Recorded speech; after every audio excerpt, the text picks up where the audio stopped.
مذکورہ دفعات آئین ہند کے پارٹ 3 جو آئین کی روح کہا جاتا ہے، سپریم کورٹ یہ کہہ رہا ہے یہ آئین کی روح ہے، یہ جمعیت علماء ہند کی کوششوں کا نتیجہ ہے کہ آج دستوری طور پر آپ کو مکمل حقوق حاصل ہیں، اور اسی دستور کو یہ لوگ توڑنے کی اور ختم کرنے کی کوشش کر رہے ہیں۔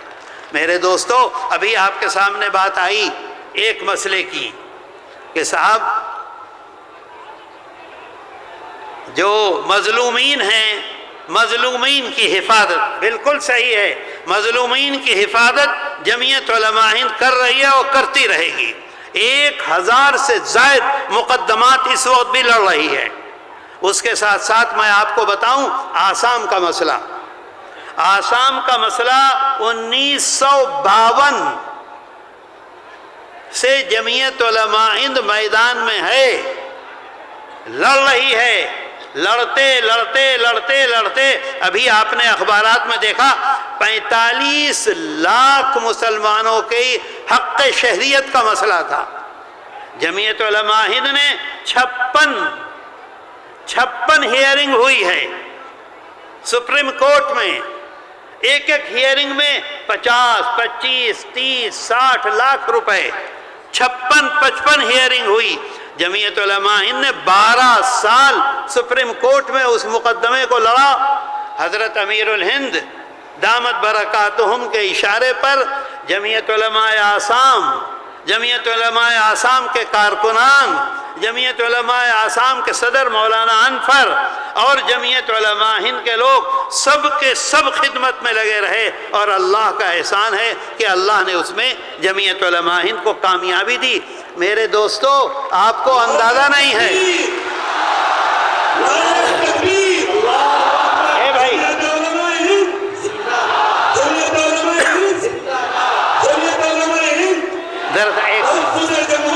ارے بھائی ذرا رک جاؤ یار،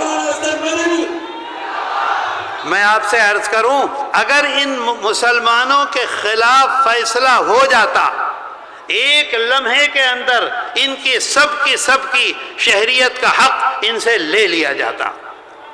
1 منٹ پہلے وہ مالک تھے اپنے مکان کے، 1 منٹ کے بعد مالک نہ رہتے۔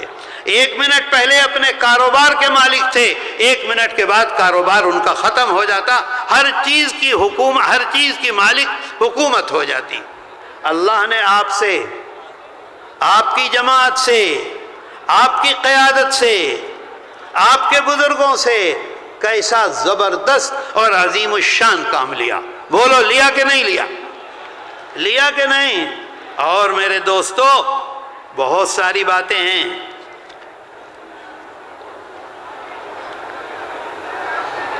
ہلدوانی میں،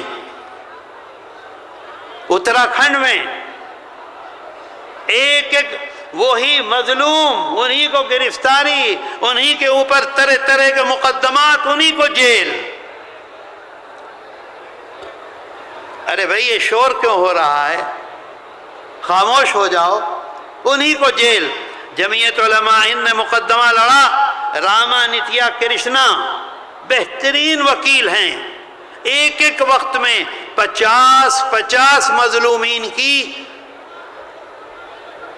کورٹ سے رہائی ملی، ضمانت ہوئی۔ ایسی نظیر نہیں ہے کہ ایک وقت میں 50 مظلومین کو رہائی ملی ہو۔ میرے دوستو،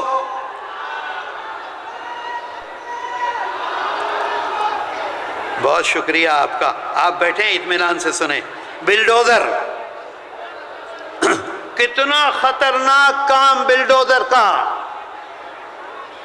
ہم نے اپنا مکان بنایا، پوری زندگی کی کمائی لگا دی اپنے پوتے کے لیے، اپنے بیٹے کے لیے، ایک لمحے میں بلڈوزر آیا اور 1 گھنٹے کے اندر مسمار کر کے چلا گیا۔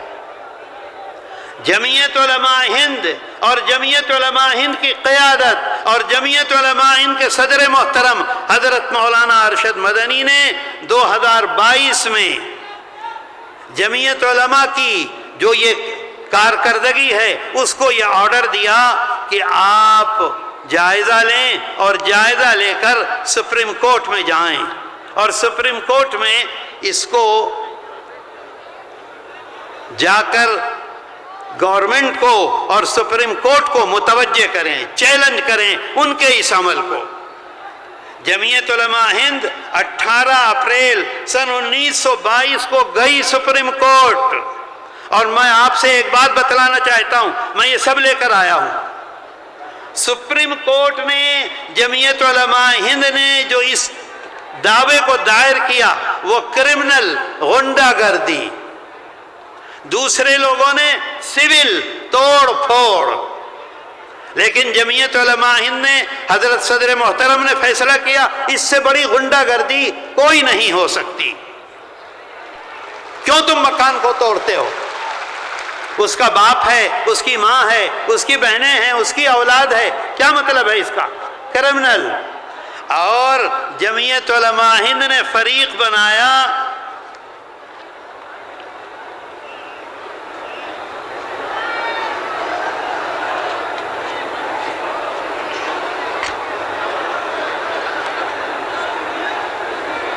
جمعیت علماء ہند نے اس میں فریق بنایا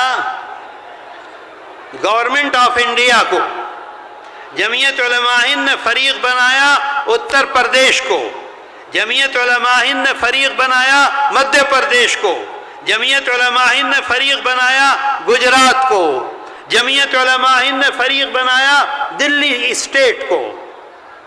آج جو فیصلہ آیا ہے بلڈوزر کا، پورے ملک میں ہر جگہ بلڈوزر پر پابندی لگائی گئی ہے، صرف اس بنیاد پر دوسرے لوگوں نے ایک ایک صوبے کو، ایک ایک اسٹیٹ کو فریق بنایا تھا، جمعیت علماء ہند نے گورنمنٹ آف انڈیا کو فریق بنایا۔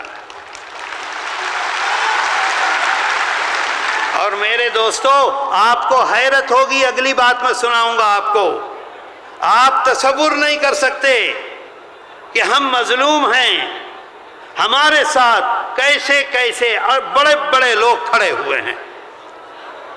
میں ابھی بتلاتا ہوں آپ کو، ہمارے اس مقدمے میں، جمعیت علماء ہند کے اس مقدمے میں سپریم کورٹ کے بڑے بڑے سینئر وکیل کپل سبل، کے وی سنگھ، ڈاکٹر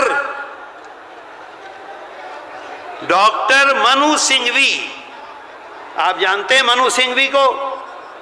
کانگریس چاہتی تھی ہماری بات مان لو، پارلیمنٹ میں چلے جاؤ، عام پارٹی چاہتی تھی ہماری طرف سے پارلیمنٹ میں چلے جاؤ، ممتا چاہتی تھی ہماری طرف سے پارلیمنٹ میں چلے جاؤ، ایسا عظیم الشان انسان۔ ان میں سے کسی وکیل نے جمعیت علماء ہند سے پیش ہونے کا ایک نیا پیسہ نہیں لیا۔ کپل سبل نے نہیں لیا، کے وی سنگھ امریکہ میں تھے، آدھی رات تک جاگتے تھے، آن لائن پیش ہوتے تھے، ایک پیسہ نہیں لیا۔ اور آخری جس میں فیصلہ آیا ہے اس کی بات آپ کو سناؤں۔ آخری سماعت پر، جسے غور سے سنیے گا، کتنی اہم بات ہے، آخری سماعت پر جمعیت علماء ہند کی جانب سے سینئر وکیل ڈاکٹر منو سنگھوی پیش ہوئے۔ ڈاکٹر منو سنگھوی کے عدالت میں داخل ہونے پر بھری عدالت میں گورنمنٹ آف انڈیا کا وکیل، سالیسٹر جنرل تشار مہتا، کیا نام ہے بولو؟ تشار مہتا، سالیسٹر جنرل، جس وقت عدالت میں داخل ہوئے ہیں ڈاکٹر منو سنگھوی، تو پوچھتا ہے تشار مہتا، کیا پوچھتا ہے؟ آپ اس مقدمے میں کیسے پیش ہو رہے ہیں؟ بھری عدالت میں پوچھتا ہے آپ اس مقدمے میں کیسے پیش ہو رہے ہیں؟ آپ کی فیس کون ادا کرے گا؟ کیونکہ 30 لاکھ روپے فیس لیتے ہیں۔ تو معلوم ہے کیا جواب دیا سالیسٹر جنرل کہ اس جواب پر انہوں نے کہا، ڈاکٹر منو سنگھوی نے کہا، وہ آج، غور سے سنیں، وہ آج عدالت میں جمعیت علماء ہند کی جانب سے پیش ہو رہے ہیں، اور آگے سنیے، اور مظلوموں کے ساتھ ہونے والی ناانصافی کے خلاف مفت میں اپنی خدمات پیش کرنا چاہتے ہیں۔ آپ غور کیجئے آپ کے ساتھ کون کون لوگ کھڑے ہوئے ہیں.